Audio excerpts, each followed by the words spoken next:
ஆண்டவருடைய நாமம் மகிமைப்படட்டும். இந்த 3வது நாள் இந்த கடன் பிரச்சனையினுடைய நிரந்தர தீர்வு பெறுவது எப்படி என்கிற இந்த உபவாச ஜெபத்திற்கு கூடி வந்திருக்கிற உங்கள் அனைவரையும் நான் வாழ்த்தி நான் வரவேற்கிறேன். ஆண்டவர் உங்களோடு கூட இருப்பாராக.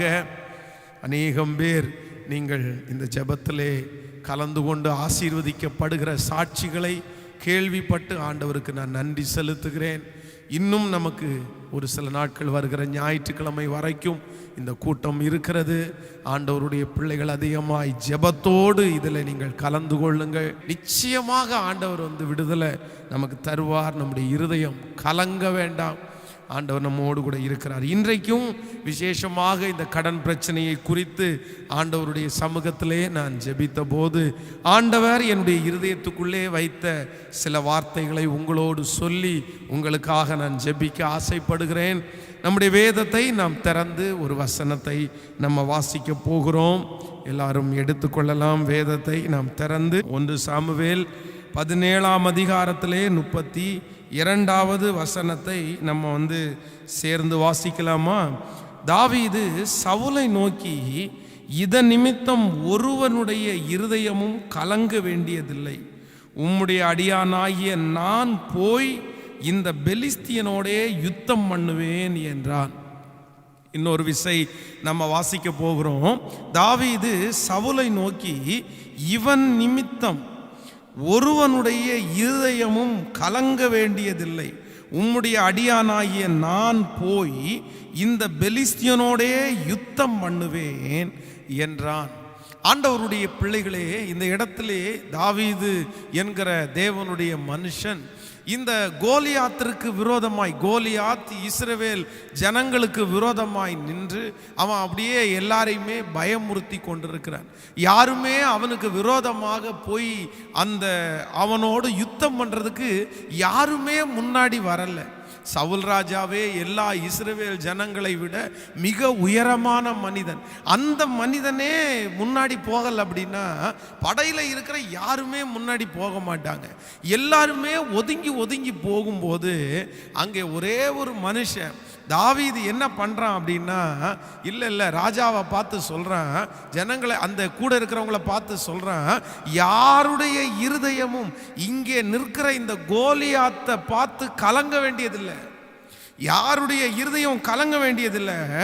நான் போகிறேன், உமது அடியானாகிய நான் போய் இந்த பெலிஸ்தியனோடே யுத்தம் பண்றேன் அப்படின்னு சொல்லி அத்தனை பேரும் தீர்மானம் எடுக்கும்போது, யோசித்து கொண்டிருக்கும் போது, இந்த தாவீது மட்டும் நான் யுத்தம் பண்ண போறேன்னு ஒரு தீர்மானத்தை எடுத்தான்.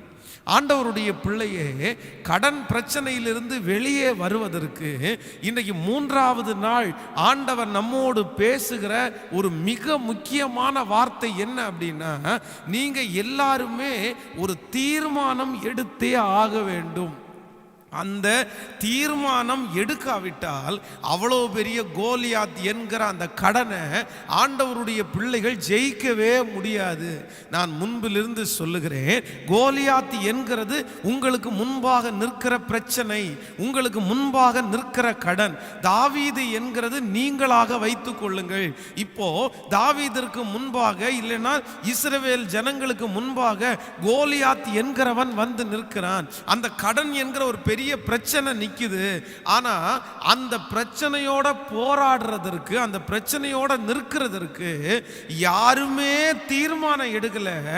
ஆனா தாவீது என்கிற ஒரு மனிதன், தேவனுடைய பிள்ளை, தீர்மானம் எடுத்தான். நான் உன்னோடு யுத்தம் பண்ண வருகிறேன் என்கிற தீர்மானம். ஸோ இன்றைக்கு ஆண்டவருடைய பிள்ளைகளே, நீங்கள் கடனிலிருந்து வெளியே வருவதற்கு நீங்க ஒரு முக்கியமான தீர்மானம் எடுக்கணும். அது என்ன தீர்மானம் அப்படின்னா, நான் இனி கடன் வாங்க மாட்டேன் என்கிற ஒரு தீர்மானம் நீங்க எடுக்கணும். எவ்வளோ பெரிய பிரச்சனை வேணாலும் வரலாம், எவ்வளோ பெரிய சூழ்நிலை வேண்டும் என்றாலும் எனக்கு வரலாம். எத்தனை வந்தாலும் நான் இனி கடன் வாங்க மாட்டேன் என்கிற தீர்மானத்தை நீங்க எடுக்காட்டா கடனிலிருந்து நீங்க வெளியே வரவே முடியாது. அதான் நான் சொல்லுகிறேன், ஆண்டவருடைய பிள்ளைகளே, ஒரு குழியை நீங்கள் தோண்டி விட்டீர்கள், ஒரு பள்ளத்தை நீங்க தோண்டியாச்சு. ஆனா இந்த குழியை தோண்டின நீங்க அந்த குழிக்குள்ள இப்ப விழுந்துட்டீங்க. இப்ப அந்த குழிக்குள்ளே இருந்து நீங்க வெளியே வரணும் அப்படின்னா, நீங்க எப்போ அந்த குழியை திரும்ப தோன்றதை நிறுத்துறீங்களோ அப்பதான் நீங்க குழியிலிருந்து வெளியே வர முடியும். ஆனா இன்னைக்கு நிறைய பேர் செய்யற ஒரு மிகப்பெரிய தவறு என்னன்னா, கடன் என்கிற குழிக்குள்ளே விழுந்தாச்சு, கடன் என்கிற குழிக்குள்ளே குதிச்சிட்டாங்க. ஆனா அந்த குழிக்குள்ளே இருந்து கொண்டு திரும்ப திரும்ப தோண்டிட்டே இருக்கிறாங்க.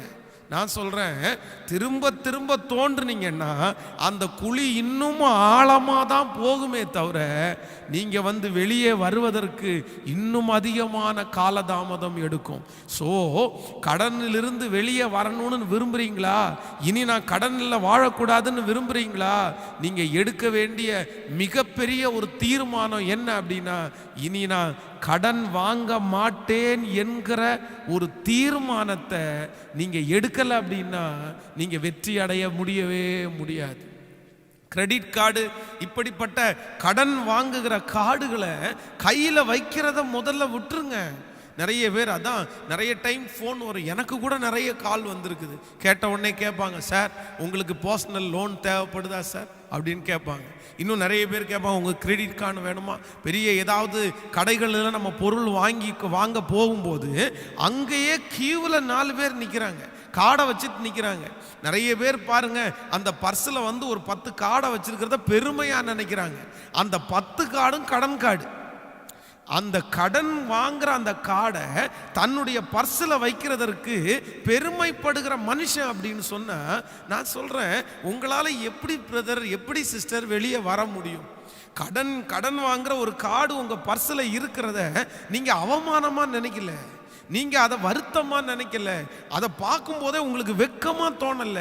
இன்னைக்கு நிறைய பேருக்கு கிரெடிட் கார்டு வச்சிருக்கிறது, இன்னும் நிறைய கார்டு இருக்கு, எனக்கு இந்த பேரெல்லாம் தெரியாது, இந்த கார்டை வச்சிருக்கிறத அவங்க பெருமையா தான் நினைக்கிறாங்களே தவிர அதை கஷ்டமா நினைக்கல. நான் சொல்றேன், அந்த கடன் என்கிற கார்டை நீங்க பெருமையா நினைக்கிற வரைக்கும் நீங்க அதுல இருந்து வெளியே வர முடியாது. நீங்க அதை அவமானமா நினைச்சுக்குங்க, அதை மனசுக்கு கஷ்டமாய், கடன் வாங்குற ஒன்றை அவமானமாய் நீங்கள் நினையுங்கள். பாருங்க, அடிக்கடி சொல்லுவேன், ஒரு நபரிடத்துல போய் நீங்க கடன் என்கிற அந்த கையை நீட்டுறதுக்கு முன்னாடி வரைக்கும் நீங்க அவங்களுக்கு முன்னாடி ராஜா, அவங்களுக்கு முன்னாடி பெரிய ஆளு, அவங்க உங்களை மதிப்பாங்க, அவங்க உங்களை கனம் பண்ணுவாங்க. ஆனா கடன் என்கிற ஒன்றை அவர்களிடத்துல என்னைக்கு நீங்க கை நீட்டி காசு வாங்குறீங்களோ, வேதம் சொல்லுகிறது, கடன் வாங்கினவன் கடன் கொடுத்தவனுக்கு அடிமை. அடிமை. நீங்க கை நீட்டி காசு வாங்கிட்டீங்க அப்படின்னா அவங்களுக்கு நீங்க அடிமையா மாறிடுறீங்க. சோ அடிமையாய் மாறுகிற ஒன்றை நீங்கள் சந்தோஷமாய் எடுக்கிறது தவறு. ஆண்டவருடைய பிள்ளைகளே, இந்த ஜெபத்தில் இருக்கிற எல்லாருமே இன்றைக்கு 3வது நாள் ஒரு தீர்மானத்தை எடுங்க. ஆண்டவரே, நான் இனி கடன் நான் வாங்க மாட்டேன். ஆண்டவரே, எனக்கு அதற்காக உதவி செய்யும். அது நல்லதா இருந்தாலும் சரி, கெட்டதா இருந்தாலும் சரி, அது எவ்வளோ பெரிய பிரச்சனைகள் எனக்கு வந்தாலும் சரி, ஆனால் நான் இனி கடன் வாங்க மாட்டேன் என்கிற ஒரு தீர்மானத்தை ஆண்டவருடைய பிள்ளைகள் எப்ப எடுக்கிறீங்களோ அப்பவே நீங்க வெளியே வருவதற்கு ஒரு படியை நீங்க எடுத்து வச்சிட்டீங்கன்னு அர்த்தம். அதான் ஒருத்தர் பழமொழி சொல்லும்போது ரொம்ப அழகா சொல்லுவாரு, உலகத்தில் காண துடிக்கும் ஒவ்வொரு மாற்றமும் முதலில் உன்னில் உருவாகட்டும். அப்போ நீங்க ஒரு மாற்றத்தை உங்க வாழ்க்கையில பார்க்கணும்னு நினைச்சீங்கன்னா அந்த மாற்றம் முதலில் உங்களுக்குள்ள உருவாகணும். உங்களுக்குள்ள அந்த மாற்றம் உருவாகாவிட்டால் நிச்சயமா அந்த மாற்றத்தை நீங்க பெற்றுக்கொள்ள முடியாது. அந்த கடன் வாங்க போகும்போது நீங்க டெய்லி காலையில உங்க மனசு இன்னைக்கு கடன் வாங்கலாம் அப்படின்னு நினைக்கும் போது, இன்னைக்கு ஒரு நாள் மட்டும் நான் கடன் வாங்க மாட்டேன்னு தீர்மானம் எடுங்க. இன்னைக்கு ஒரு நாள் முழுக்க நான் யாரிடத்திலும் கடன் வாங்க மாட்டேன். அடுத்த நாள் காலையில எழும்பி இதே போல சொல்லுங்க, நான் இன்னைக்கு ஒரு நாள் மட்டும் யாரிடத்திலும் கடன் வாங்க மாட்டேன். இந்த வாரம் முழுக்க யாரிடத்திலும் கடன் வாங்க மாட்டேன். இந்த வாரம் முழுக்க, இந்த மாதம் முழுக்க யாரிடத்திலும் கடன் வாங்க மாட்டேன் அப்படின்னு ஒரு தீர்மானம் எடுங்க. சின்ன சின்ன மளிகை கடையில் கூட வைக்கிற கடனை கூட ஆண்டவருடைய பிள்ளைகள் கடன் வாங்கக்கூடாது. காசு இருந்தா ஜாமான் வாங்கணும், காசு இல்லை அப்படின்னா ஜாமான் வாங்கக்கூடாது. நிறைய பேருக்கு அதெல்லாம் ஒரு பெரிய விஷயமாவே தெரிகிறது இல்லை. பாருங்க, மளிகை கடையில் காசு இல்லாமல் தான் போவாங்க. காசு இல்லாமல் பொருளை போய் எடுத்து வச்சுட்டு பில்லு அப்புறம் அது கடைசியில் பார்த்தீங்க அப்படின்னா ஒரு மிகப்பெரிய தொகையாக வந்து நிற்கும். அப்போ தான் குழம்பிப்பாங்க, ஐயோ இவ்வளோ பணமா, இவ்வளோ ஆச்சா அப்படின்னு சொல்லி அதற்கு பிறகு ரொம்ப வருத்தப்படுவாங்க. சிலர் கடன் வாங்குறத குறித்து அவங்க வெட்கமே பட மாட்டேங்கிறாங்க. அது அவங்களுக்கு தப்பா நினைச்சுக்காதீங்க, நிறைய பேருக்கு கேவலமாவே தெரியல. அது எப்படி பிள்ளைகளே, நீங்க இருக்கிற பொசிஷன் என்ன, ஆண்டவர் உங்களை வச்சிருக்கிற சூழ்நிலை என்ன, கடன் கேட்கறது உங்களுக்கு தப்பா தெரியலையா? இல்லைன்னா கடன் வாங்குறத நீங்க அவமானமா நீங்க நினைக்காம இருக்கிறீங்களா? அவமானம் எப்படி உங்களுக்கு அப்படி அவமானமா தோணாம இருக்குது? ஸோ மிக மிக அவசியமான ஒன்று, கடன் இருந்து ஒரு தேவனுடைய பிள்ளை வெளியே வர்றதுக்கு நீங்க வெளியே வரணும்னு நினைச்சீங்கன்னா தயவு செய்து அதை நிப்பாட்டிங்க. உடனே நிறைய பேர் சொல்லுவீங்க, பாஸ்டர் எப்படி பாஸ்டர் முடியும், என்னால் இனி வாங்காமல் இருக்கவே முடியாது, நான் இங்கேருந்து பணத்தை வாங்கி இதில் போட்டாதான் இதில் ஒரு லாபத்தை பார்த்து எனக்கு இந்த கடனை முடிக்க முடியும். நான் சொல்கிறேன், அப்படிப்பட்ட நீங்கள் பணத்தை கடனை வாங்கி போட்டு அதை கொண்டு போய் நீங்கள் விற்று அதில் வர்ற பணத்தை கொண்டு போய் நீங்கள் கடன் கட்ட வேண்டிய அவசியம் இல்லை. நீங்கள் உழைச்சி சம்பாதிங்க. இல்லை அப்படின்னா உங்களுடைய மூளை, உங்களுடைய உழைப்பு, உங்களுடைய மூளை மிக அவசியமான ஒன்று.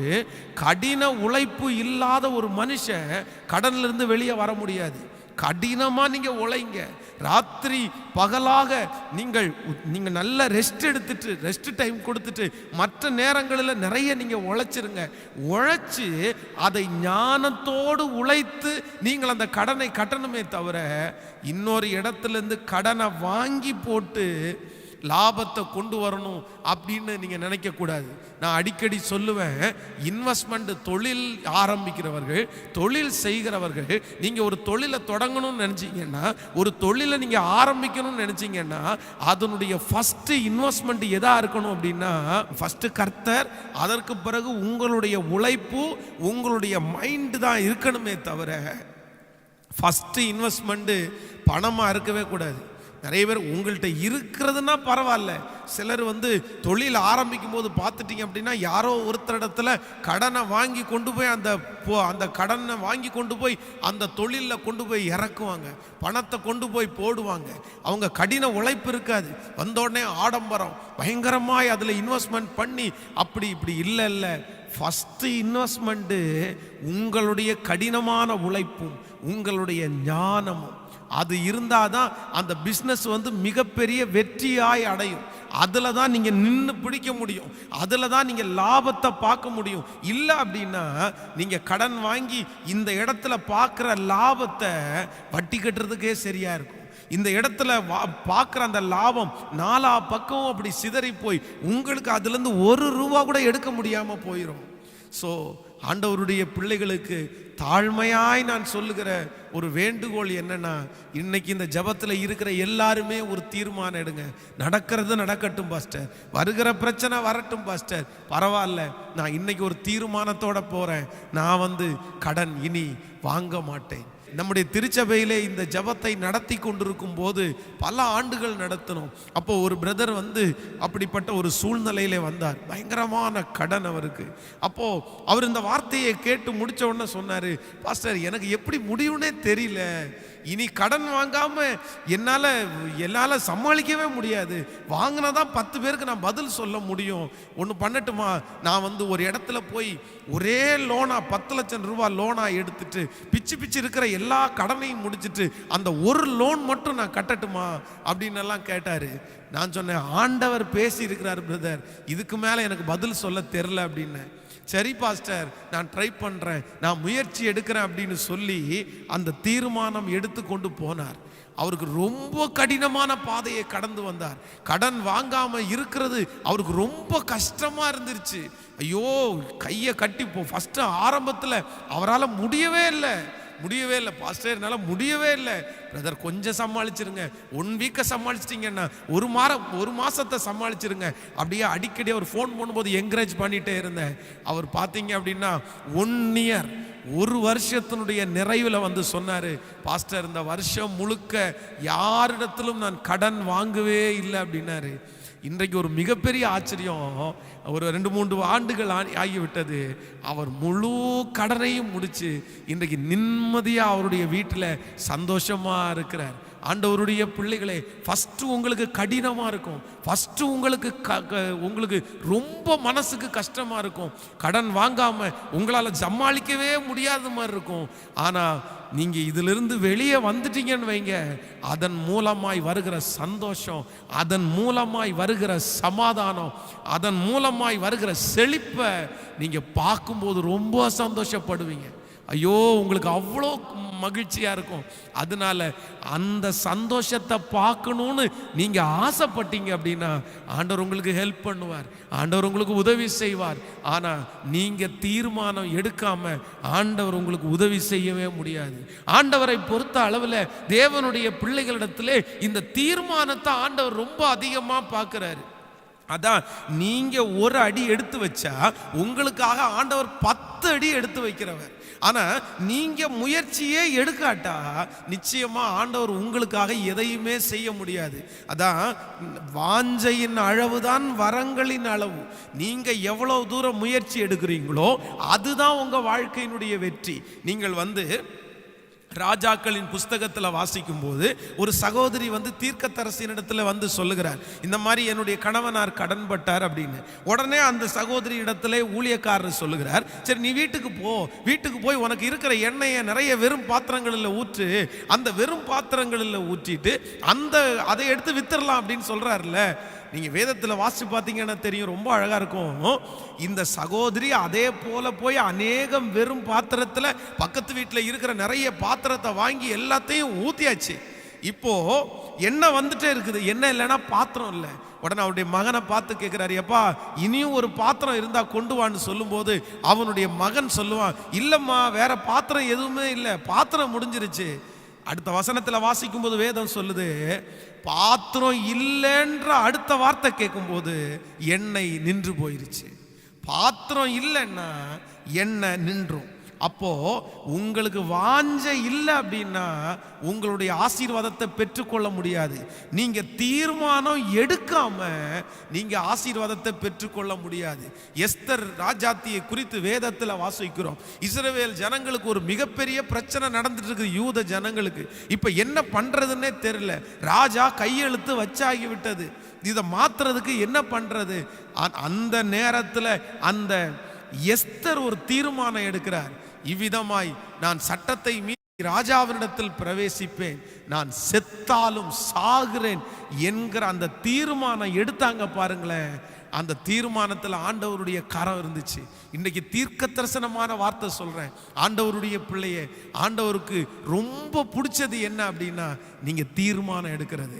அதான் கலப்பையின் மேல் தன் கையை வைத்து பின்னிட்டு பார்க்கிற எவனும் தேவனுடைய ராஜ்யத்திற்கு தகுதி உள்ளவன் அல்ல. நான் என்னுடைய ஊழிய காலத்தில் என் வீட்டை விட்டு 20 ஆண்டுகளுக்கு முன்பாய் கிளம்பும் போது என்னுடைய வீட்டிலே இருக்கிற நிறைய பேர் சவால் விட்டார்கள், என்னை சுற்றி இருக்கிற நிறைய நண்பர்கள் சவால் விட்டார்கள், நீ போயிட்டு திரும்பி வருவடா, நீ போயிட்டு திரும்பி நிற்க மாட்டடா ஊழியத்தில், என்னென்னமோ சொன்னாங்க. ஆனால் நான் அங்கிருந்து எடுத்த ஒரே ஒரு தீர்மானம் என்ன அப்படின்னா, செத்தா கூட இந்த ஊழியத்தில் தான் சாவேனே தவிர ஊழியத்தை விட்டு திரும்பி மட்டும் நான் வரமாட்டேன் அப்படின்ற ஒரு தீர்மானத்தை இன்று வரையிலையும் எத்தனையோ போராட்டத்தின் மத்தியிலையும் அந்த தீர்மானத்தை காப்பாற்ற ஆண்டவர் எனக்கு கிருபையாய் பலன் தந்தார். ஸோ இன்னைக்கு இந்த ஜபத்தில் இருக்கிற எல்லாருமே மிக தேவையான ஒன்று, தீர்மானம் எடுங்க. ஆண்டவரே நான் இனி அந்த வாங்க மாட்டேன் ஆண்டவரேன்னு தீர்மானம் எடுங்க. ஆனால் ஆண்டவருடைய பிள்ளைகளே, இந்த தீர்மானம் எடுக்கும்போது உங்களுக்கு நடக்க போகிற 3 விதமான சூழ்நிலைகள், இல்லைன்னா 3 விதமான பிரச்சனைகளை குறித்து இன்றைக்கு உங்களோடு சொல்லுகிறேன். இந்த தீர்மானம் எடுத்த உடனேயே இந்த 3 காரியத்தையுமே நீங்க சந்திப்பீங்க. ஆனா இந்த 3 காரியத்திலையும் ஆண்டவருடைய பிள்ளைகள் சோர்ந்து போகக்கூடாது.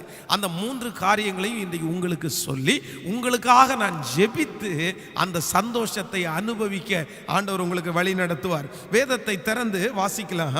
நீங்கள் 1 சாமுவேலின் புஸ்தகம் 17ஆம் அதிகாரத்திலே 28வது வசனத்தை நம்ம வாசிக்க போகிறோம். 1 சாமுவேல் 17ஆம் அதிகாரம் 28வது வசனத்தை நம்ம வாசிக்கும் போது, அந்த மனுஷரோட அவன் பேசிக் கொண்டிருக்கிறதை அவன் மூத்த சகோதரனாகிய எலியாப் கேட்டபோது, அவன் தாவீதின் மேல் கோபம் கொண்டு, நீ இங்கே வந்தது என்ன?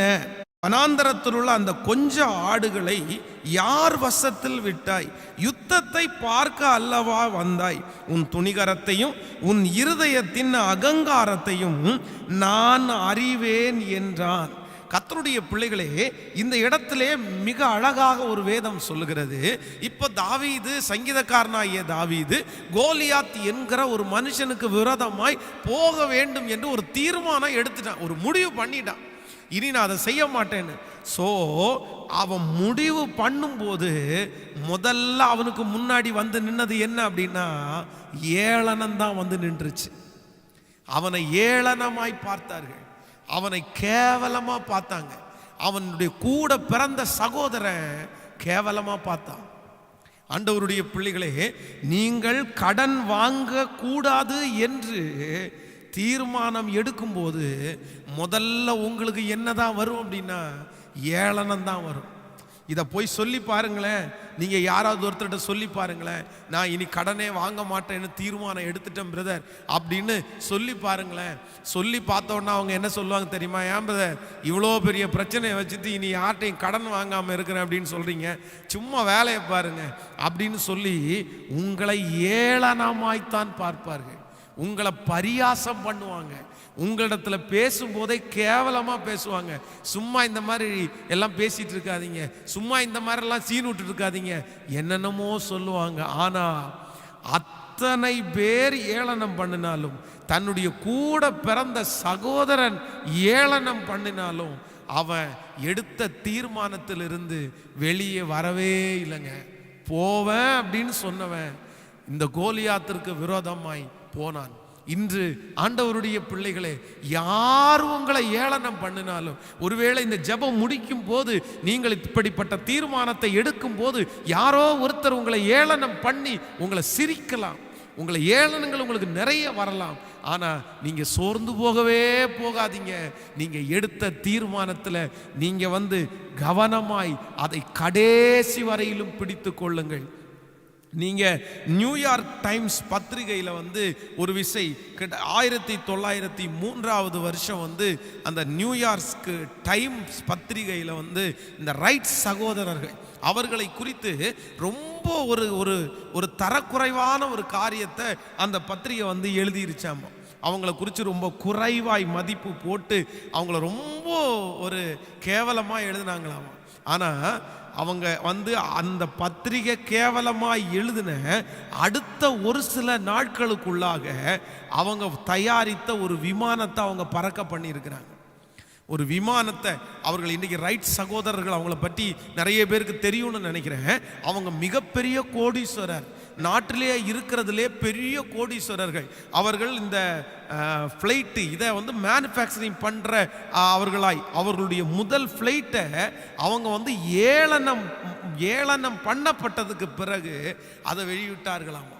ஸோ நான் நம்புகிறேன் ஆண்டவருடைய பிள்ளைகளே, நமக்கு ஆண்டவர் அப்படி செய்ய மாட்டாரா? உங்களுக்கு அப்படி செய்ய மாட்டாரா?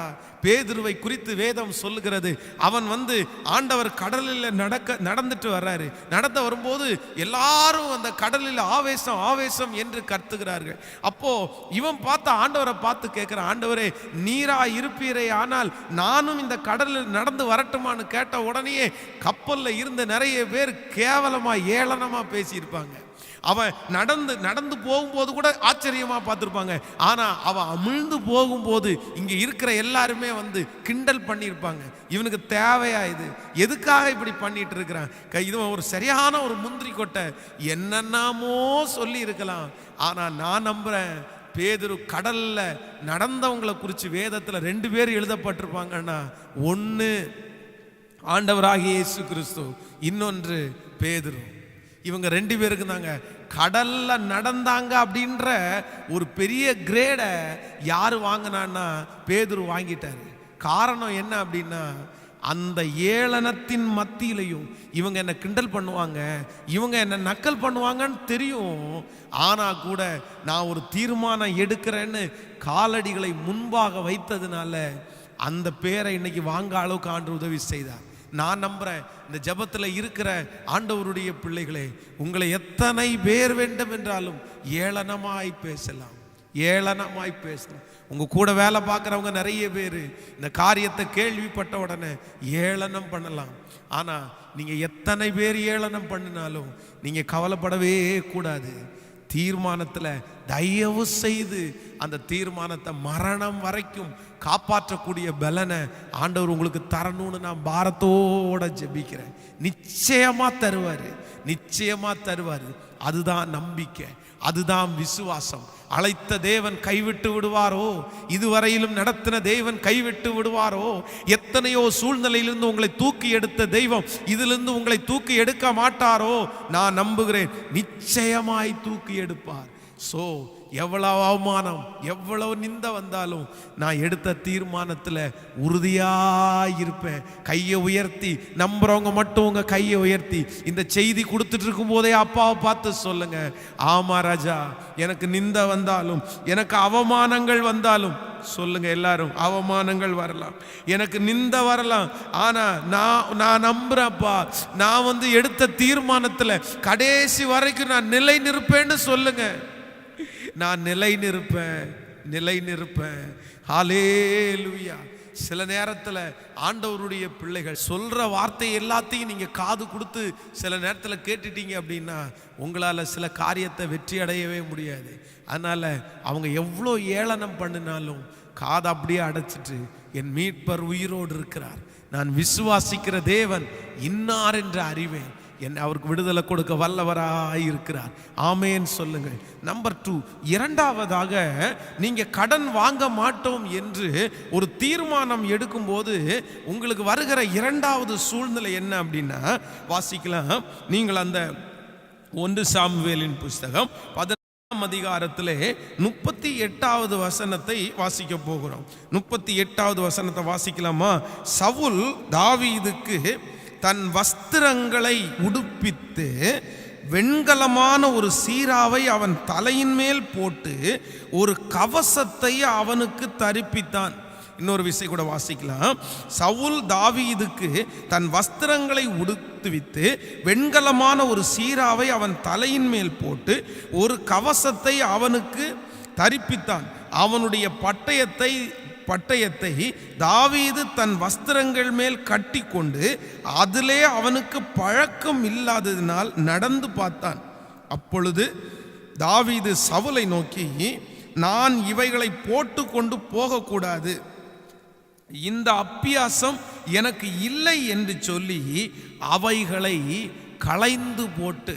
நன்றாய் கவனிங்கள் ஆண்டவருடைய பிள்ளைகளே, இந்த கோலியாத்திற்கு விரோதமாக நாம் போகிறேன் அப்படின்னு ஒரு தீர்மானத்தை எடுத்த உடனேயே இந்த தாவீது சந்திக்கிற இரண்டாவது காரியம் என்ன அப்படின்னா, எதிர்பாராத ஒரு பிரச்சனையை அவன் சந்திக்கிறான். அப்படின்னா அவன் அப்படி எதிர்பார்க்கவே இல்லை. நான் போகலாம் அப்படின்னு நினைக்கும் போது அவனை இப்போ ஃப்ரீயா விடலை. அவனுக்கு சரி நீ போப்பா அப்படின்னு எடுத்த உடனே சொல்லலை. அடுத்து ஒரு மிகப்பெரிய பிரச்சனை அவனுக்காக காத்திருக்கிறது. என்ன அப்படின்னா, சவுல் ராஜா எவ்வளோ பெரிய ஹைட்டான ஆளு, இல்லைன்னா அங்கே இருக்கிற படை தளபதிகள் எல்லாருமே இவனை விட அதிகமான உடல் பலமும் இவனை விட வாட்டசாட்டமான ஆட்கள் தான் அங்கே நிற்கிறாங்க.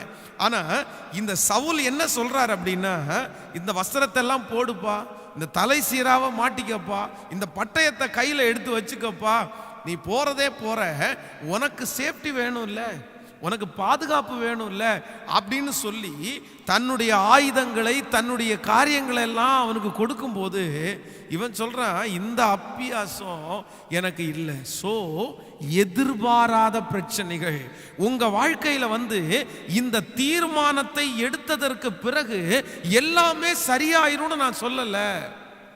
நன்றாய் கவனிங்கள் கர்த்தருடைய பிள்ளைகளே. இந்த தீர்மானம் எடுத்த உடனே எல்லா தேவையும் முடிஞ்சிரும், அதுக்கப்புறம் தேவையே வராது, அதுக்கப்புறம் சூழ்நிலை மாறவே மாறாது, அதுக்கப்புறம் ஒரு பிரச்சனையும் எனக்கு வராது அப்படின்னு நான் சொல்லல. இந்த தீர்மானத்தை எடுத்ததற்கு பிறகு நான் நம்புறேன் உங்களுக்கு பல பிரச்சனைகள் உங்களை தேடி வரலாம். தாவீதற்கு எப்படி வந்ததோ அதே போல உங்களுக்கும் பலவிதமான பிரச்சனைகள் உங்கள் தொழிலே வரலாம், உங்களுடைய வீட்டிலே வரலாம், உங்களுடைய சரீரத்திலே வரலாம், உங்களுடைய பிள்ளைகளுடைய படிப்பு காரியத்தில் வரலாம், எக்ஸெட்ரா எல்லாத்துலேயும் உங்களுக்கு வரலாம். ஆனால் ஆண்டவருடைய பிள்ளைகள் நீங்க அந்த எதிர்பாராத சூழ்நிலை வரும்போதும் நீங்க அமைதியாய் தரித்திருங்க, காத்திருங்க. எனக்கு இப்படி ஒரு சூழ்நிலை வந்துருச்சு அப்படின்றதற்காக உடனே அப்படிப்பட்ட காரியத்தை திரும்ப உங்களுடைய தீர்மானத்தை கைவிடாதிருங்கள், கைவிடாதிருங்கள். நிறைய பேருக்கு இந்த வார்த்தையை கேட்கும் போது மனசுக்குள்ள ஒரு பய உணர்வு கூட வரலாம். என்ன சொல்றீங்க பாஸ்டர், அப்படிப்பட்ட சூழ்நிலைகள் எங்களுக்கு வருமானால் எப்படி நான் சொல்றேன், அந்த சூழ்நிலையை அந்த பிரச்சனைகளை நீங்கள் எதிர்பாராத ஒரு பிரச்சனையை உங்களுக்கு ஆண்டவர் உங்களுடைய வாழ்க்கையில கொடுக்கிறார் அப்படின்னா அதை தப்பித்து கொள்றதற்குரிய வழியையும் ஆண்டவர் உங்களுக்கு கொடுக்கிறதற்கு வல்லவராக இருக்கிறார். அதான் ஆண்டவர் சொல்லும் போது சொல்லுகிறார், ஒன்றும் உங்களை சேதப்படுத்த மாட்டாது. அன்றியும் அவருடைய தீர்மானத்தின்படி அழைக்கப்பட்டவர்களாகி தேவனிடத்தில் அன்பு கூறுகிறவர்களுக்கு சகலமும் நன்மைக்கு ஏதுவாய் நடக்கிறது. அப்படி எதிர்பாராத ஒரு சூழ்நிலை வந்தாலும், எதிர்பாராத ஒரு பண நெருக்கம் உங்களுக்குள்ள வந்தாலும் நான் நம்புறேன் அந்த நெருக்கத்தை கொடுக்கிற ஆண்டவர் அந்த நெருக்கத்திலிருந்து விடுதலை ஆக்குறதற்கு கர்த்தர் வல்லவராயிருக்கிறார், கர்த்தர் வல்லவராயிருக்கிறார். நடந்த உங்களுக்கு ஒரு சம்பவத்தை சொல்றேன். ஒரு போதகருடைய மகன் தன்னுடைய வாகனத்தில் போய்கொண்டிருக்கும் போது ஒரு மிகப்பெரிய விபத்திற்குள்ளாக சிக்கப்பட்டார். பயங்கரமான ஒரு விபத்து. அந்த விபத்தில் அவருடைய சரீரத்தில் இருக்கிற பல எலும்புகள் முறிந்ததாக ரிசல்ட் வந்துச்சு. ஆனால் இந்த பாஸ்டருக்கு ஒரு வசதியும் இல்லை. அவர் ஆண்டவருடைய சமூகத்தில் ராத்திரி முழுக்க முழங்கால் படிட்டு ஜெபித்தார். அந்த அந்த அந்த மகனை கொண்டு போய் அங்கே ஹாஸ்பிட்டலில் அட்மிட் பண்ணி அவங்களுடைய எக்ஸ்ரேல கிட்டத்தட்ட இந்த நெஞ்சில் இருக்கிற எலும்பில் கிட்டத்தட்ட 6-7 எலும்புகள் முறிஞ்சிருக்குது அப்படின்னு ரிசல்ட் வருது. அந்த ரிசல்ட்டை கேட்டு இவ்வளவு செலவாகும், இப்படி ஆப்ரேஷன் பண்ணணும் அப்படின்னு சொல்லும்போது அவர் முழங்கால் படியிட்டு ராத்திரி முழுக்க அழுதுருக்கிறார்.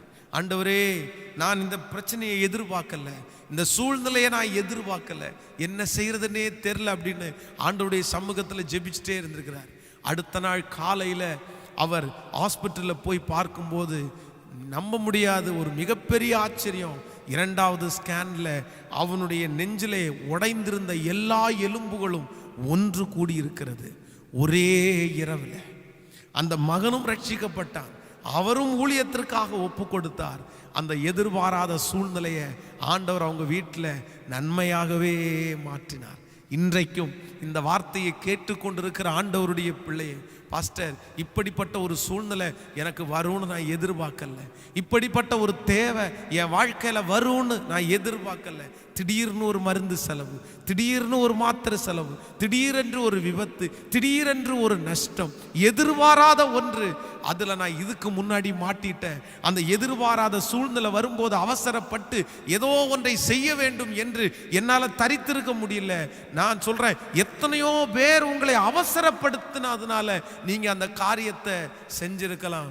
ஆனா இனியும் உங்களை சில நேரத்தில் இந்த தீர்மானம் எடுத்ததற்கு பிறகு அநேகம் பேர் உங்களை அவசரப்படுத்துவார்கள், உங்களை அவசரப்படுத்துவாங்க. இந்த பிரச்சனை வந்துச்சுல்ல, இதை முடிச்சு விட்டுரு, இதை முடிச்சு விட்டுரு, இதை பண்ணி விட்டுரு, இந்த சூழ்நிலை உனக்கு வரும்னு நினைக்கல, இப்ப என்ன பண்றது? எத்தனை பேர் உங்களை அவசரப்படுத்தினாலும் ஆண்டவருடைய பிள்ளைகள் மட்டும் அவசரப்படவே கூடாது. கடன் வாங்குறதுல, இன்னொருத்தரிடத்துல போய் கை நீட்டுறதுல அவசரப்படவே கூடாது. உங்களை சிக்க வைக்கிறதுக்கு இந்த உலகம் காத்துட்டு இருக்குது. அதுவும் கவர்மெண்ட் வேலையில் இருந்தீங்க அப்படின்னா, இன்னும் மாதம் கொஞ்சம் சம்பள வேலையில் இருந்துட்டீங்க அப்படின்னா, கண்டிப்பாக சொல்கிறேன், நீங்கள் வாங்குற மொத்த சம்பளத்தையும் கொடுக்குற அளவுக்கு உங்களை கடன்காரங்களாக மாற்றுறதற்கு இந்த உலகம் ஆயத்தமாக இருக்குது. இந்த உலகத்தில் இருக்கிற ஜனங்களை சாதாரணமாக நினைக்காதீங்க. இந்த உலகத்தில் இருக்கிற ஜனங்கள் உங்கள்கிட்ட இருக்கிற ஆசீர்வாதம் அத்தனையும் புடுங்குற வரைக்கும் உங்களை விட மாட்டாங்க. பாருங்க, கடன் நமக்கு கொடுக்குற வரைக்கும் பார்த்தீங்க அப்படின்னா கையை பிடிச்சி காலை பிடிச்சி, சார் உங்களுக்கு அப்படி பண்ணுறோம் இப்படி பண்ணுறோம் அப்படின்வாங்க. அதற்கு பிறகு அந்த கடன் பணத்தை வாங்க வரும்போது பார்த்தீங்க அப்படின்னா அவங்களுடைய டோனே மாறி. ஒரு ஃப்ரிட்ஜு வைங்களேன், ஒரு வாஷிங் மிஷின் வாங்கணும்னு ஆசைப்படுறீங்கன்னு வைங்களேன், நீங்கள் அவங்க போய் நின்று 5000 ரூபா இருக்குது, 10,000 ரூபா கிடைக்குது, இஎம்ஐல வாங்கணும் அப்படின்னு இருக்கீங்கன்னா, நீங்கள் போகும்போது உங்களுக்கு இருக்கிற வரவேற்பு அவ்வளோ பெரிய வரவேற்பு.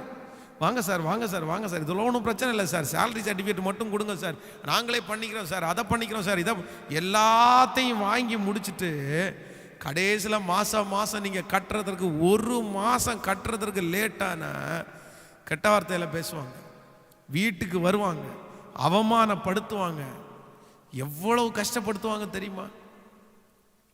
கடனுடைய சுமையை சுமந்தது என் குடும்பம்.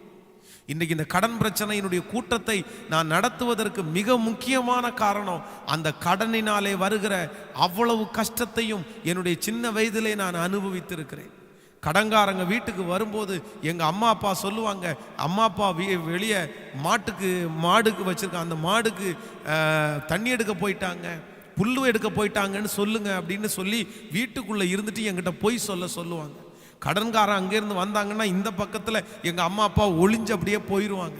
நாங்கள் எத்தனையோ விஷயம் அவங்கள்ட்ட பொய் சொல்லியிருக்கிறோம். வீட்டுக்குள்ளே அம்மா அப்பா வச்சுட்டு இல்லைன்னு சொல்லுவாங்க. இவ்வளவு சுமையும் சுமந்ததுனால தான் கடன் பிரச்சனைக்கு தீர்வு ஆண்டவர் வச்சிருக்கிறாரு, பைபிளில் வச்சிருக்கிறாருன்ற ஒரு உணர்வு எனக்கு வந்ததுனால தான் இந்த கூட்டத்தை நடத்துவதற்கு ஆண்டவர் என்னை நடத்தி கொண்டே இருக்கிறார். என் அன்பு தேவ ஜனமே, என் அன்பு தேவனுடைய பிள்ளைகளை, உங்களை ப்ளீஸ் ரொம்ப தயவாக கேட்டுக்கிறேன். ரொம்ப சந்தோஷமான ஒரு வாழ்க்கை உங்களுக்கு இருக்குது, ரொம்ப மகிழ்ச்சியான ஒரு வாழ்க்கை இருக்குது. நீங்கள் கடன் இல்லாமல் ஒரு நாள் வாழ்ந்து பாருங்க, கஞ்சி குடித்தா கூட உங்களுக்கு நிம்மதியாக இருக்கும். கடனோட பிரியாணி சாப்பிட்றதுக்கும் கடன் இல்லாமல் கஞ்சி குடிக்கிறதுக்கும் நிறைய வித்தியாசம் இருக்குது. ஆண்டவருடைய பிள்ளையே, குடிக்கிற கஞ்சியை நீங்கள் நிம்மதியாக குடிக்கணும் அப்படின்னா கடனே இல்லாமல் இருந்தால் தான் போதும். நான் கடன் வாங்க மாட்டேன்னு தீர்மானம் எடுக்கும்போது உங்களுடைய சூழ்நிலைகள், எதிர்பாராத சில சூழ்நிலைகள் உங்களுக்கு வரலாம்.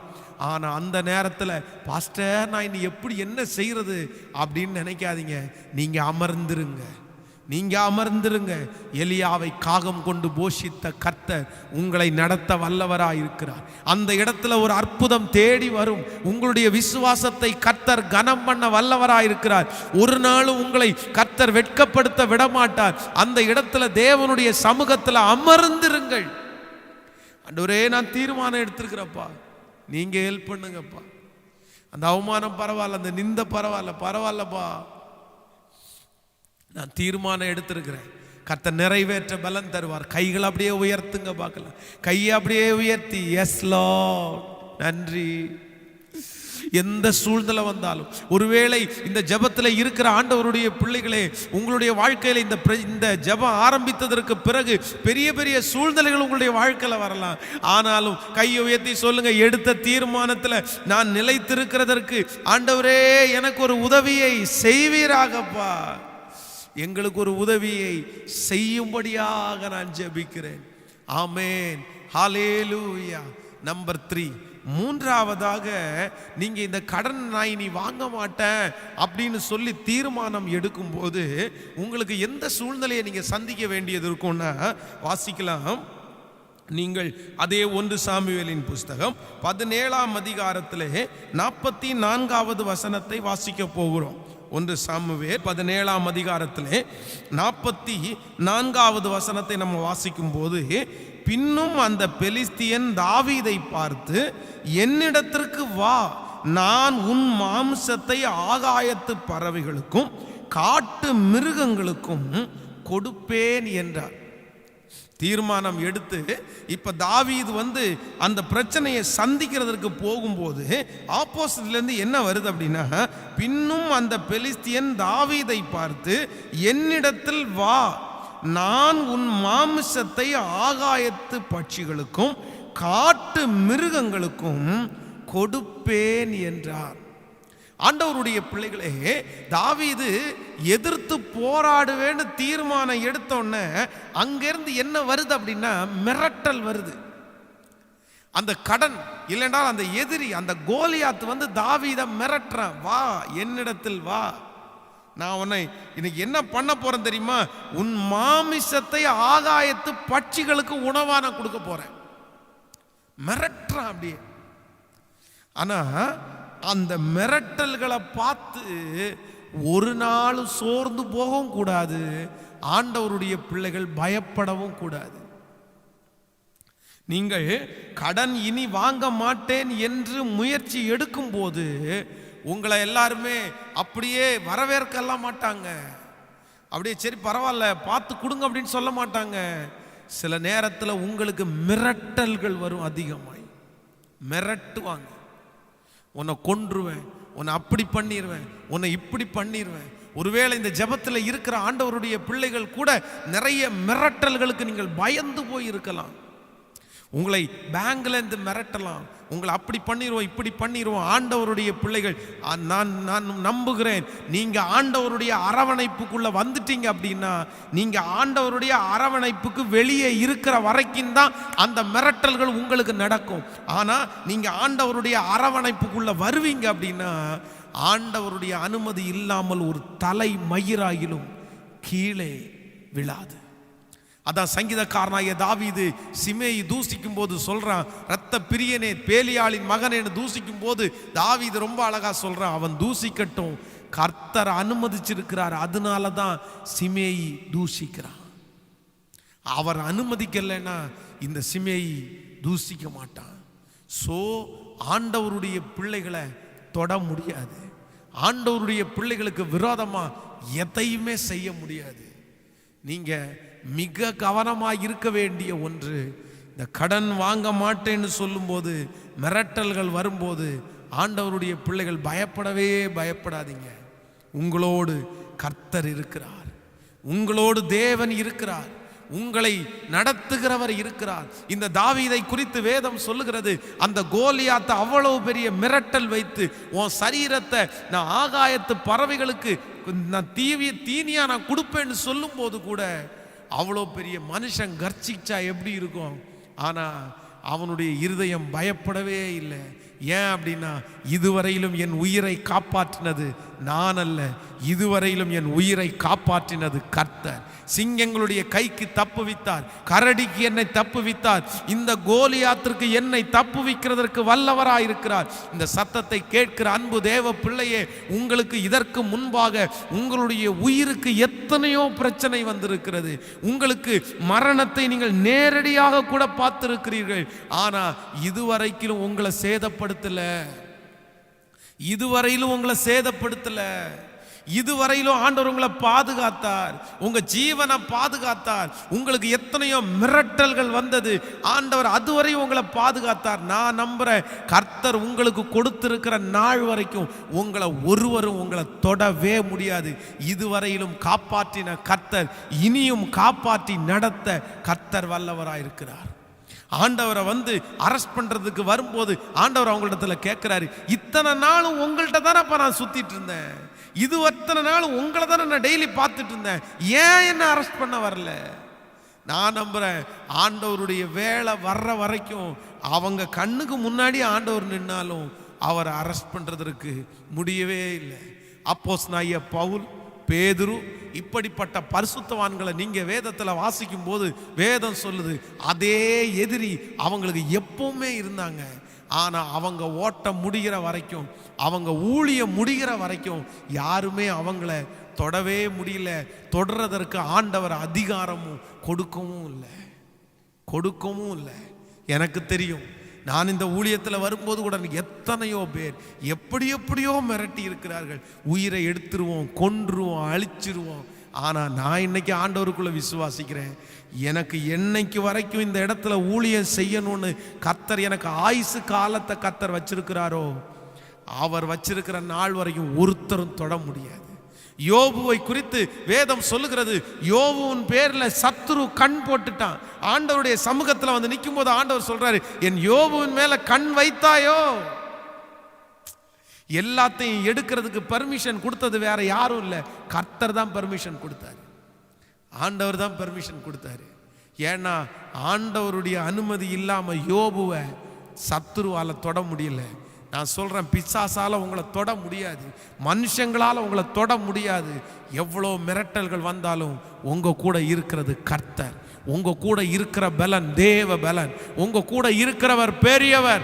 உங்க கூட இருக்கிறவர் உலகத்தில் இருக்கிறவனை விட உங்களோடு இருக்கிறவர் மிகப்பெரிய தேவன் உங்களோடு இருக்கிறார். சோ தைரியப்படுங்க, பலப்படுங்க, தூசியை உதறிவிட்டு எழும்பி நில்லுங்க. ஆண்டவர் வாக்கு கொடுக்கிறார். அதற்காகத்தான் இந்த கூட்டம். மகனே உனக்காகத்தான், மகளே உனக்காகத்தான் இந்த கூட்டம். பயப்படாதீங்க. மிரட்டல்களை பார்த்து, அந்த கடனுடைய மிரட்டல்களை பார்த்து பயப்படாதீங்க. நீ அழிஞ்ச, நீ முடிஞ்ச, நீ எவ்வளவுதான்.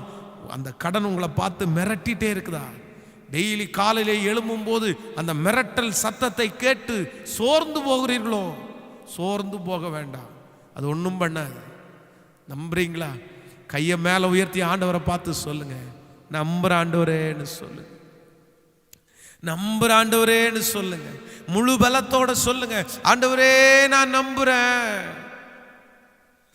நீங்க என் கூட இருக்கிறீங்க,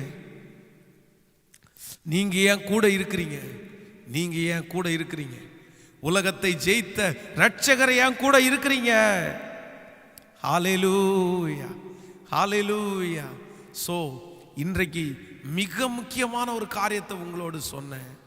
ஆண்டவருடைய பிள்ளைகளை, நீங்க கடனிலிருந்து வெளியே வர வேண்டும் என்று நீங்கள் விரும்புவீர்களே, ஆனால் மிக கவனமா ஒன்று செய்யுங்க. நீங்க என்னைக்கு குழி தோன்றதை நீங்க நிறுத்துறீங்களோ, அன்றைக்கு தான் குழியிலிருந்து வெளியே வர முடியும் என்கிறத நீங்க மறந்துடவே கூடாது. ஸோ நீங்க இன்னைக்கு எடுக்க வேண்டிய மிகப்பெரிய ஒன்று, இனி எவ்வளோ பெரிய பிரச்சனை வந்தாலும் நான் கடன் இனி வாங்க மாட்டேன்.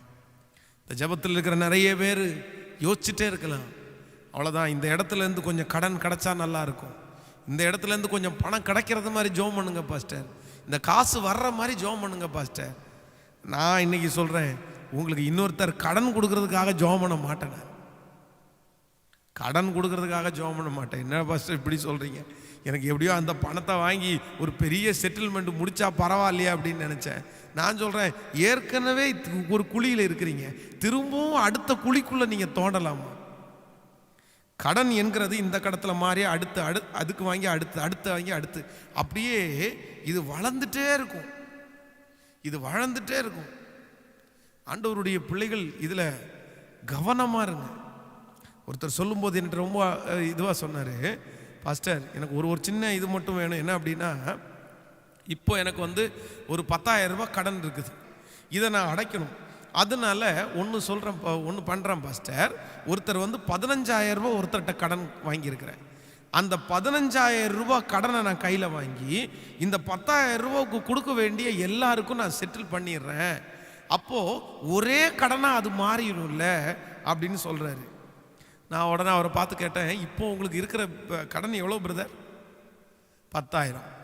நீங்கள் இனி வாங்க போகிற கடன் எவ்வளோ பிரதர்? 15,000. சரி, அந்த 15,000 வாங்கி இந்த 10,000 ரூபாய் கடனை அடைச்சிட்டிங்க, கடன் முடிஞ்சிருச்சு, இந்த பிச்சு வாங்கின கடன் முடிஞ்சிருச்சு. இப்போ நீங்கள் எவ்வளோ ரூபாவுக்கு கடன்காரனாக மாறிட்டீங்கன்னு கேட்டேன். ஐயோ பாஸ்டர், நான் 15,000 ரூபாய்க்கு இப்போ கடன்காரனாக மாறிட்டேன்.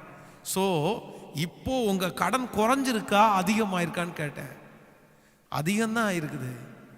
ஏன் 15,000 ரூபாய் வாங்குறீங்க, 10,000 ரூபாய் வாங்க முடியாதா அப்படின்னு கேட்டா, இல்லை அவங்க 15,000 கொடுத்துட்டு 3,000 ரூபாய் அவங்க எடுத்துக்குவாங்க, 3,000 ரூபாய் எடுத்து என் கையில் 12,000 ரூபாய் தான் கொடுப்பாங்க, 2,000 ரூபாய்க்கு வண்டியை ரிப்பேர் பண்ண வேண்டிய ஒரு வேலை இருக்குது, 2,000 ரூபாய் அங்கே போச்சுன்னா நான் இந்த 10,000 ரூபாய் கொடுத்து செட்டில் பண்ணிடுவேன் அப்படின்னு. ஏன் பிரதர் இப்படி அடுத்த கடனை வளர்த்துறீங்க? விட்டுருங்கன்னு. ஆனால் அவரால் முடியல. அதான் நம்ம ஆட்கள் வந்து காசை வச்சுட்டே இருப்பாங்களே, இதா வாங்கிக்கங்க வாங்கிக்கங்க. சில நேரத்தில் அந்த மாதிரி கையில் கொடுத்துட்டாங்க. 15,000 ரூபா வாங்கின ஆள் இன்னைக்கு அப்படியே 10 மடங்காகி 1.5 லட்சத்துக்கு கடன்காரராய் மாற்றி விட்டார். 1.5 lakhs, 1,50,000 ரூபாய் கடன்காரராய். அந்த 15,000 கடன் இன்னைக்கு அவரை இந்த இடத்துல கொண்டு வந்து விட்டுருச்சு. தேவைப்படும் போதெல்லாம் அந்த மனுஷன் கொடுத்து கொடுத்து கொடுத்து இவர் இன்னைக்கு பெரிய கடன்காரராய் மாற்றி விட்டார். ஆண்டவருடைய பிள்ளைகளே, சாப்பிடாம கடந்தா கூட பரவாயில்ல, எனக்கு கார் இல்லைன்னா கூட பரவாயில்ல, எனக்கு ஆடம்பரமான வாழ்க்கை இல்லைன்னா கூட பரவாயில்ல, நான் காரில் போனேன், சைக்கிளில் கூட போகிறேன், நடந்து கூட போகிறேன், பஸ்ஸில் கூட போகிறேன். பிரதர், நீங்கள் பஸ்ஸில் போகும்போது கூட ஹாப்பியாக போவீங்க பிரதர், நடந்து போகும்போது கூட ஹாப்பியாக போவீங்க பிரதர். ஆனால் கடனை வச்சு ஃப்ளைட்டில் போனீங்கன்னா கூட மன சஞ்சலத்தோடு தான் போவீங்க. நான் சொல்கிறேன், அப்படிப்பட்ட ஒரு சந்தோஷம் நமக்கு தேவையா? அப்படிப்பட்ட ஒரு மகிழ்ச்சி நமக்கு தேவையா? இல்லை இல்லை. நான் சொல்றேன், நிறைய பேர் அதான் ஆண்டவர் சொல்றாரு, என் ஜனங்கள் அறிவில்லாமல் சங்காரமாகிறார்கள். அதே போல சில நேரத்தில் உங்களை நினைச்சா அவ்வளோ கஷ்டமா தான் இருக்குது, அவ்வளோ பாரமா இருக்குது. எனக்கு நான் சொல்றேன், ஒரு ஒரு ஒரு ஒரு மனுஷன், இதெல்லாம் உங்களுக்கு தெரியணுன்றதுக்காக சொல்றேன். ஒரு ஊழியத்தில் இருக்கிற ஒரு ஒரு ஒரு மனுஷன், அவர் வந்து அவருடைய கல்யாணத்தை நடத்துறாரு. அவர் கல்யாணத்தை நடத்தும் போது பார்த்தீங்க அப்படின்னா, அந்த கல்யாணத்துக்கு நான் போயிருக்கிறேன். அவர் ரொம்ப கஷ்டப்பட்ட ஒரு வீட்டிலேருந்து வந்தவர். அவருடைய வீட்டிலிருந்து மெயின் ரோட்டுக்கு கிட்டத்தட்ட ஒரு ஒரு 1/2 கிலோமீட்டர் இருக்கும். 1/2 கிலோமீட்டருக்கு பார்த்தீங்க அப்படின்னா சீரியல் லைட்டு போட்டிருக்கிறாரு. அப்புறம் அவர் வந்து இந்த பொம்மைங்க பார்த்தீங்க அப்படின்னா ஒரு 10-15 பொம்மைங்களை வந்து இறக்கிட்டாரு. அந்த பொம்மைக்குள்ள துணியை போட்டுட்டு அந்த பொம்மைங்க வந்து வர்றவங்களை எல்லாம் வெல்கம் பண்ணும். அந்த மாதிரி ஒரு டிப். இன்னும் கொஞ்சம் டைப்ல வந்து இந்த பூ வச்சிருக்கிறார், வர்றவங்களை எல்லாம் வரவேற்கிறது இருக்கு. அப்படி பயங்கரமா அவருடைய கல்யாண பத்திரிகையை பார்த்தீங்க அப்படின்னா ஓப்பன் பண்ணா அது ஒரு 3 பேஜா, பெருசுனா பெருசு, அவ்வளோ பெரிய பத்திரிகை, போட்டோ போட்டு எல்லாம் ரொம்ப கிராண்டா. நானும் என்ன நினைச்சேன்னா, இவர் எங்கேயாவது வாங்கிட்டு வந்தாரா அப்படின்னு நினைச்சு பார்த்தா மொத்தமும் கடன்.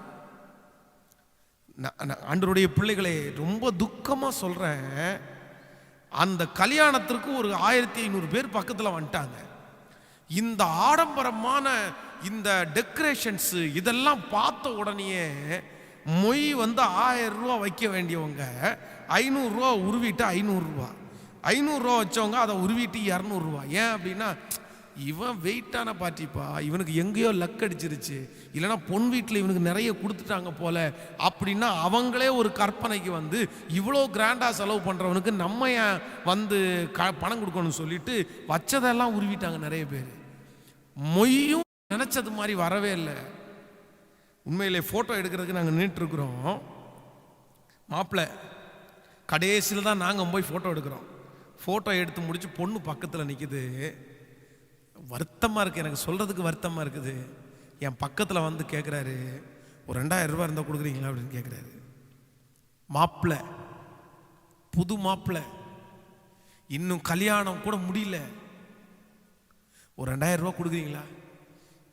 இல்லை, பின்னாடி மைக் செட்காரன் நிற்கிறான், பின்னாடி லைட் அரேஞ்ச் பண்ணுறவன் நிற்கிறான், பின்னாடி சமையல்காரன் நிற்கிறாங்க, எல்லாருக்கும் அட்வான்ஸ் கொடுத்துட்டு கல்யாணத்தை நடத்தி அந்த கல்யாணத்தில் கடன்காரரான அந்த மனுஷன் இன்றைக்கு வரைக்கும் ஊழியத்தில் கூட அவரால் எழும்ப முடியாத அளவுக்கு ரொம்ப நெருக்கத்தில் இருக்கிறாரு.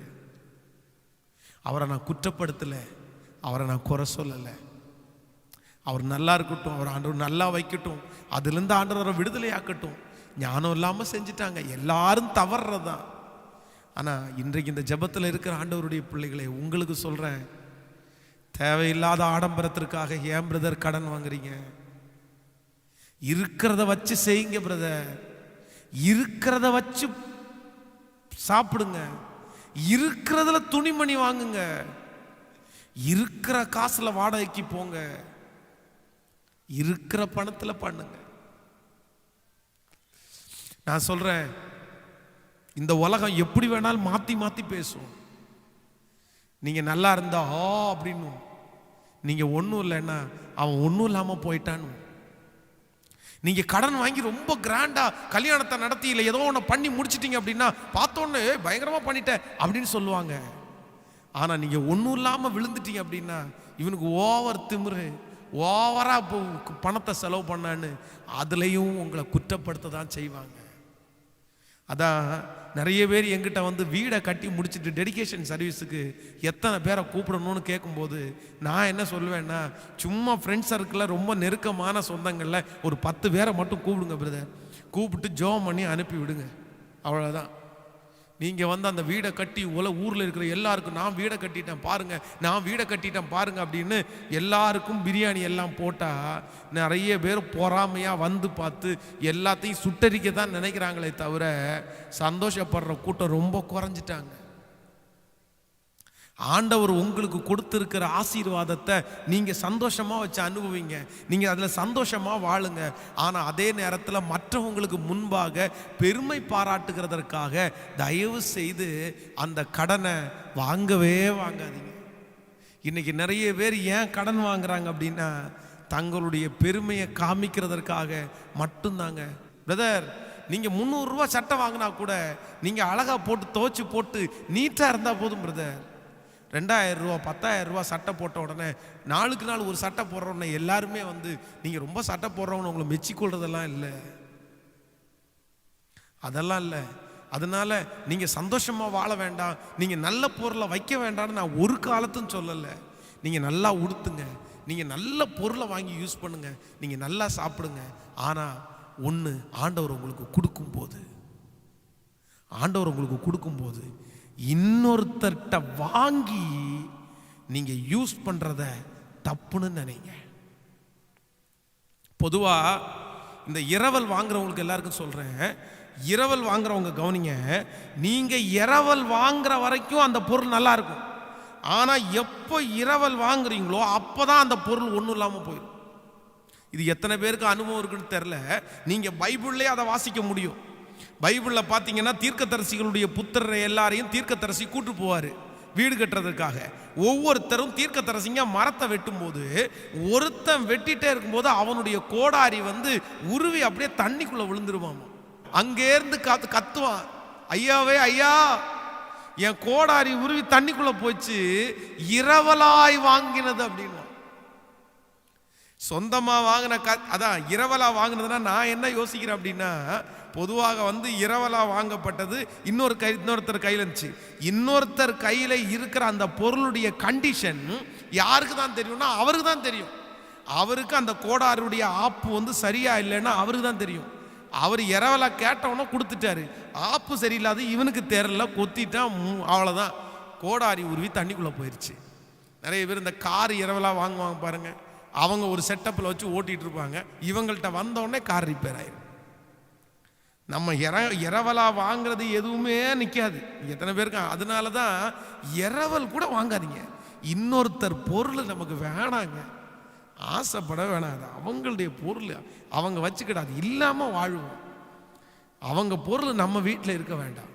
அவங்க பொருளை வாங்கி உடச்சி போட்டுட்டு திரும்பி கொடுக்க முடியாமல் எதுக்கு அந்த சங்கடம்? ஸோ இன்றைக்கி ஒரு தீர்மானத்தோடு போங்க, நான் இனி யார்கிட்டையும் கை நீட்டி கடன் வாங்க மாட்டேன். எதற்காக? இருக்கிறத வச்சு பெஸ்டா செய்யுங்க, இருக்கிறத பெஸ்டா செய்யுங்க. இருக்கிறதுல எவ்வளவு பண்ண முடியுமோ அவ்வளவு நீட்டா பண்ணுங்க. ஆண்டவர் உங்க கூட இருப்பாரு. இன்று வரையிலையும் இதை செய்யாம சொல்லல தேவ பிள்ளையே, முழு மனசோட செஞ்சுட்டு தான் சொல்றேன். ஆண்டவர் என் கையில கொடுத்த பொருள் எல்லாம் ரொம்ப சின்ன பொருள், வாடகை பொருள், ரொம்ப காசு குறைவான பொருள். ஆனா காசு குறைவான வாடகை வாங்குற அந்த பொருளை வச்சு இன்னைக்கு எவ்வளவு பெஸ்டா ஆண்டவருக்காக செய்ய முடியுமோ அதுதாங்க செய்றோம், அதுதான் செய்றோம். இந்த திருச்சபையில் இருக்கிற பொருள் எல்லாம் செகண்ட்ஸா போடக்கூடாதுன்னு சிலர் சொல்லுவாங்க. ஆனா இந்த திருச்சபையில் இருக்கிற 75% பொருள் செகண்ட் ஹேண்ட்ஸ் பொருள் தான். செகண்ட்ஸ் பொருளை எடுத்துட்டு வந்து வாங்கி அதை புதுசு பண்ணி அதை அழகா புதுசு மாதிரி மாற்றி இந்த ஊழியத்தை செஞ்சுட்டு இருப்போம். நான் வெட்கப்படவே இல்லை. ஒரு காலம் வரும், ஆண்டவர் ஆசீர்வதிப்பாரு. அன்னைக்கு புத்தம் புதுசை போக்கு கையில் காசை தந்து போய் வாங்கடா அப்படின்னு அது வரும் ஒரு நாள். அது வரைக்கும் அவருடைய ஊழியத்தை பெஸ்ட்டாக செய்கிறதற்கு எது கிடைச்சாலும் அதை வாங்கி யூஸ் பண்ணி செய்கிறதற்கு தான் நான் விரும்புகிறேன். நீங்கள் எத்தனை பேர் இதை தப்பாக எடுக்கிறீங்க சரியாக எடுக்கிறீங்கன்னு எனக்கு தெரில. ஆனால் கொடுக்குற வரைக்கும் அதுக்காக இன்னொருத்தர் இடத்துல போய் கையேந்த முடியுமா நம்ம? அதனால் இன்றைக்கி ஒரு தீர்மானம் எடுங்க பார்க்கலாம். திரும்ப திரும்ப சொல்கிறேன், குழிக்குள்ளே விழுந்துட்டீங்க. இனி அந்த குழிக்குள்ளேருந்து வெளியே நீங்கள் வரணும். குழி தோன்றத தயவு செய்து நிப்பாட்டுங்க.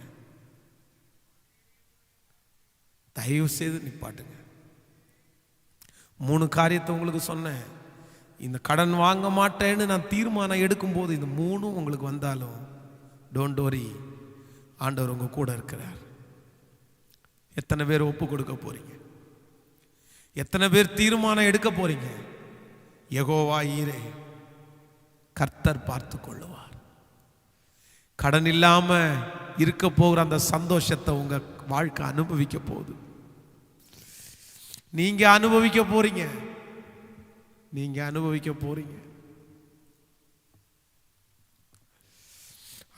அந்த வாழ்க்கை நீங்க எல்லாரும் வாழணும்னு நான் ஆசைப்படுறேன்.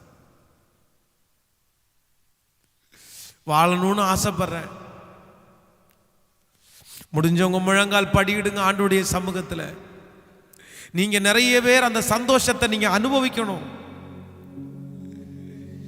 ஒருவரிடத்தில் அன்பு கூறுகிற கடனே அல்லாமல் வேறு ஒன்றிலும் நாம் கடன்படக்கூடாது என்று பைபிள் சொல்லுது.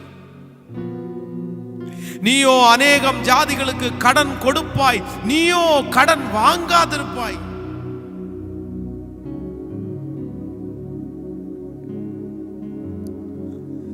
ரீதாலாரம் துரோ குரோ தேவ பிள்ளையே, அது ஒரு மிகப்பெரிய சந்தோஷம். அது இன்னைக்கு ஒருவேளை உங்களுக்கு கொஞ்ச நாளைக்கு கடினமா தெரியும். இதுல இருந்து வெளியில வர்ற வரைக்கும் உங்களுக்கு கடினமாய் தெரியும். கடன் வாங்க கூடாதுன்னு இப்படி பாஸ்டர் சொல்லிட்டாரு, எப்படி அது ரொம்ப கடினமா உங்களுக்கு தெரியும். ஆனா கொஞ்சம் ட்ரை பண்ணி, கொஞ்சம் முயற்சி எடுத்து, கொஞ்சம் அப்படியே ட்ரை பண்ணி எப்படியாவது அந்த பொருத்தனை எடுங்க. டெய்லி காலையில எழும்பும் போது இன்றைக்கு நான் வாங்க மாட்டேன், இந்த வாரம் வாங்க மாட்டேன்ற ஒரு பொருத்தனை. ஹல்லேலூயா. அவமானம் நிந்தை எல்லாம் அனுதின உணவு போல, அவமானம் நிந்தை எல்லாம் அனுதின உணவு போல, பழிச்சொல் எதிர்ப்பு எல்லாம் பலன் தரும் ஊட்டச்சத்து. பழிச்சொல் எதிர்ப்பு எல்லாம்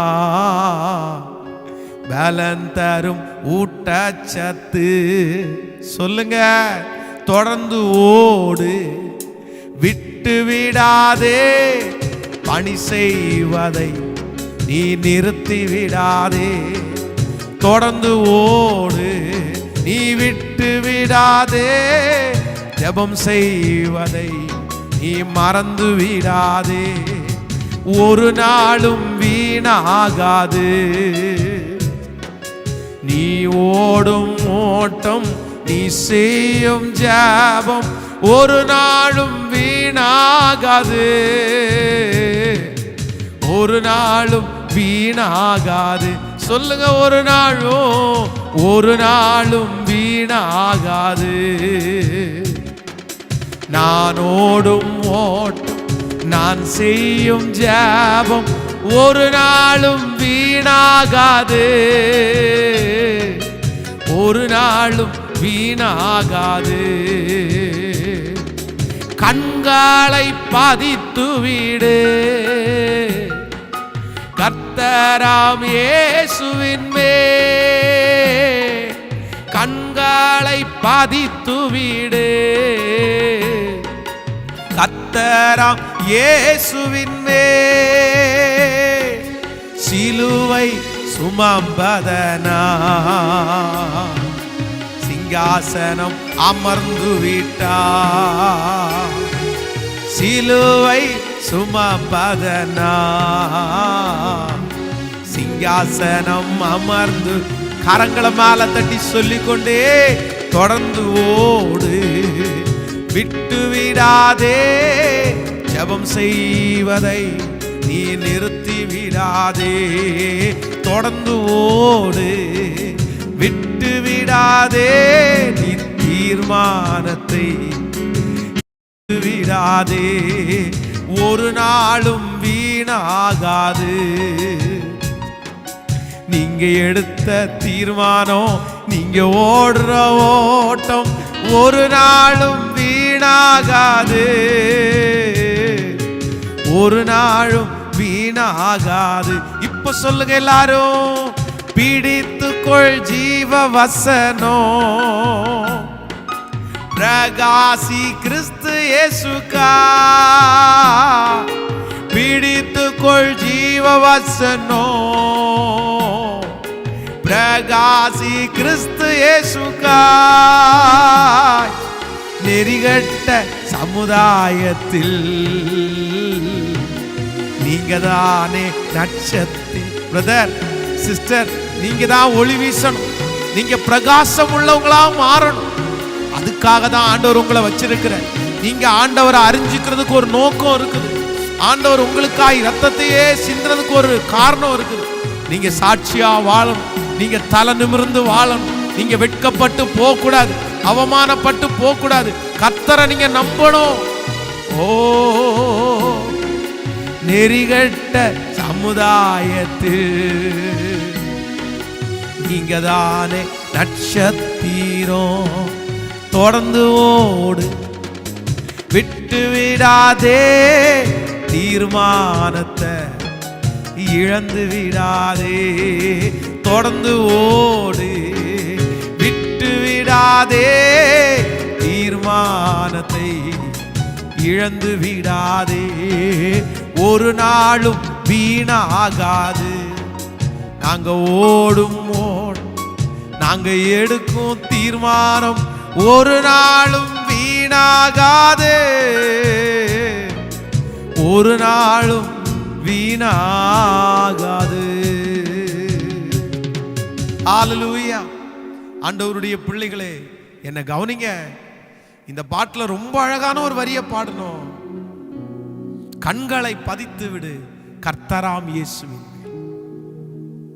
சிலுவை சுமந்ததினால் சிங்காசனம் அமர்ந்து விட்டார். இதுல ரெண்டு அர்த்தம் இருக்குது. ஒண்ணு, சிலுவை சுமக்கும் போது நமக்கு சிங்காசனம் இருக்குது. கொஞ்சம் கஷ்டப்பட்டீங்கன்னா ஒரு சந்தோஷத்தை பார்ப்பீங்க. ரெண்டாவது, கண்களை கர்த்தர் மேல பதிச்சிரு. நீங்க இந்த தீர்மானம் எடுக்கும்போது யாரோ ஒருத்தர் கிண்டல், யாரோ ஒருத்தர் நக்கல் பண்ணும்போது ஆண்டவரை நோக்கி பாருங்க. பென்ஸ் பாஸ்டரை பார்க்க வேணாம். நான் சொன்னதுக்காக கடன் வாங்க மாட்டேன் அப்படின்னு ஒரு தீர்மானம் எடுக்க வேண்டாம். ஆண்டவரை பாருங்க. பட்டணத்துக்குள்ள நுழைகிறாரு. இப்போ உள்ள போனோன்னா வரி கட்டினாதான் உள்ள விடுவேன் அப்படின்னு சொல்றாங்க. அவர் எவ்வளவு பெரிய ஆளு. என்ன விடலையாப்பா, கண்ணை எல்லாம் கூடாக்கு போறேன் அப்படின்னு போயிருக்கலாம். இல்லைன்னா அப்படியே மேஜிக் மாதிரி ஒரு லாட்டரி சீட்டை எடுத்து எழுதி கொடுத்து அதுல பணம் வாங்கியிருக்கலாம். எதுலையுமே வாங்கல. போடா, ஒர்க் பண்றா, போடா. அவனை வேலை செய்ய சொல்றாரு. அவனை கடின உழைப்புக்கு நேரம் நடத்துறாரு. நீ போய் அங்க ஒரு மீனை பிடி, அதனுடைய வாய்க்குள்ள இருக்கும். அது வரைக்கும் ஆண்டவர் வெயிட். கடன் வாங்குறதுக்கு ஆண்டவர் என்கரேஜ் பண்ணவே இல்லை. ஊழியத்துல ஆண்டவர் ரெடியா விட்டுருக்காரு. இப்போ ஊழியத்துக்காக அவங்க போறாங்க. போகும்போது உங்களுக்கு பசிக்கும் போது ஒருவேளை சாப்பாடு கிடைக்கலன்னா பக்கத்து ஊர்ல போய் நீங்க கடன் வாங்கி சாப்பிடுங்கன்னு ஆண்டவர் சொல்லவே இல்லை. சொல்லவே இல்லை. நீ போப்பா. முடிச்சிட்டு திரும்பி வரும்போது ஆண்டவர் கேட்கிறாரு, உங்களுக்கு ஏதாவது தேவைப்பட்டுச்சா? ஏதாவது கஷ்டப்பட்டீங்க? இல்ல. அவங்க சொல்றாங்க, எங்களுக்கு ஒரு தேவையும் வரல, எல்லாத்தையுமே சந்திக்கப்பட்டது. வேதத்துல நீங்க தேவன் பயன்படுத்தின எல்லா பாத்திரங்களையும் பார்த்தீங்க அப்படின்னா அவங்க கடன் வாங்குறதுக்கு என்கரேஜ் பண்ணவே இல்லை. தாவீது ஆலயத்தை கட்டணும்னு ஆசைப்படுறாரு. கட்ட ஆசைப்பட்ட அத்தனை மிகப்பெரிய தேவாலயம் தங்கத்தினால கட்டினான் சாலமோன். ஆனா தாவீதும் அதற்காக கடன் வாங்கி வைக்கவே இல்லை. நெகேமியா அலங்கத்தை கட்டும்போது அவ்வளவு தேவைகள் மத்தியிலையும் ஏசப்பாட்டை கேட்டு ராஜாவுடைய கண்களில் தயவு கிடைச்சு அலங்கத்தை கட்டுறான். ஆனா யார்கிட்டையும் போய் கடன் வாங்கவே இல்லை. சோ வேதத்துல பாத்தீங்க அப்படின்னா கடன் வாங்குறதற்கு வேதம் யாரையுமே என்கரேஜ் பண்ணவே இல்லை. அப்போஸ்தலனாகிய பவுல் ஊழியத்துக்கு போற இடத்துல இப்போ ஊழியத்துல ஆத்துமாக்கள் இல்லை, நியூ மினிஸ்ட்ரி, அங்க ஊழியம் செய்யணும். இப்போ இவனுக்கு சாப்பாட்டுக்கு தங்குறதுக்கு இடம் இல்லை. அப்போ நான் இந்த மாதிரி ஊழியக்காரன், எனக்கு இந்த மாதிரி காசு கொடுத்தீங்க, நீங்க நல்லா இருப்பீங்கன்னு சொல்லல. வேதம் சொல்லுது, கூடார தொழிலுக்கு இவன் போனான், வேலை செய்தான், வேலை செஞ்சு ஊழியம் செஞ்சான். வேலை செஞ்சுட்டு ஊழியம் செய்யறவங்களை நான் ஒரு நாள் தப்பா நினைக்க மாட்டேன். வேலை பண்ணிட்டு ஊழியம் செஞ்சு சூழ்நிலை அந்த மாதிரி, ஓகே ரைட், ஊழியம் செய்வோம், சாப்பாட்டுக்கு உழைச்சிருவோம். ஆனா யார்கிட்டையும் போய் கை நீட்டி கடன் கேட்கவே இல்லை. வேலைக்காரியுடைய கண்கள் தங்கள் எஜமானை கை நோக்கி இருக்குமார் போல எங்கள் தேவனாகிய கர்த்தர், நான் சொல்றேன், உங்க கையை இங்க நீட்டுறதுக்கு பதிலா அங்க நீட்டுங்க. இங்க நீட்டுனா கொஞ்சம் தான் கொடுப்பாங்க, அங்க நீட்டுனா எல்லாத்தையும் கொடுத்துருவாரு.